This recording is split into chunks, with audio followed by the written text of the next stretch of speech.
Let me ask you, how hard is it to find good writing in Hollywood? I know in the UK it's easier. Well, I mean, I actually haven't spent much time in Hollywood, really, but the question's obviously a good one, because certainly in a film of, generally speaking, in my experience, just of the commercial world in general, the more commercial something is, the lower the quality. But that's not the case with this. The two writers, Terry Rossio and Ted Elliott, are very smart, and it's got brilliant writing in it. So in this instance, it wasn't hard to find. It's true. It's kind of unusual to have a massive movie like this. With intellect in it, without sounding pretentious or snobbish. It's just satisfying, both for children and for adults. So it's sophisticated. So how bad is the villain that you play? Or is he not a bad? He's not bad at all. In his own estimation, he's quite good, and he's just very hard-working and virtuous. Well, it's difficult. In a sense, he's a policeman trying to clear up criminals, but he also has vaunting ambition, which makes him evil. And also, he's just he's antipathetical, and he wants to get rid of Jack Sparrow, and we love Jack Sparrow, so obviously he therefore becomes a villain. And why did you decide to become an actor?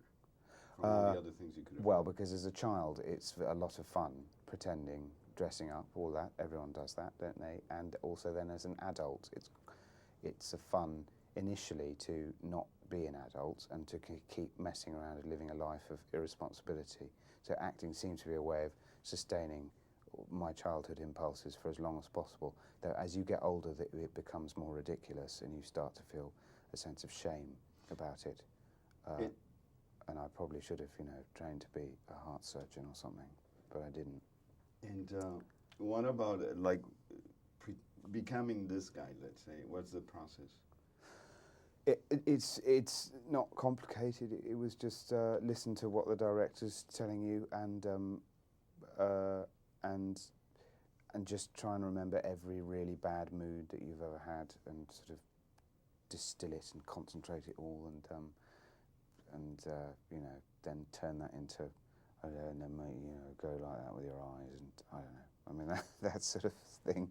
And how much that the costumes and the environment and the makeup and the wig and all this helped to entirely the era in the period? Well, yeah. I mean, with the wig, obviously. I mean, their clothes were real. I mean, to all intents and purposes, they were made of the right material, and we were in the Caribbean, so I was very hot, as somebody would have liked that would have been. And you're wearing boots which make you move in a strange way, and the clothes limit your range of movement in a strange way, and so you find yourself adopting positions which seem to be suitable for the period, so it's not difficult. And if somebody gives you a sword, not that I have one, I do in that shot, but mostly I don't have one. It means you behave in a certain way. And how do you see your future professionally? Well, I would love to continue to be, a character actor in films, playing interesting parts. I would love to do that, but how long it goes on, I don't know. It never goes on forever for anybody, but I've had a lot of fun, and I hope I continue to.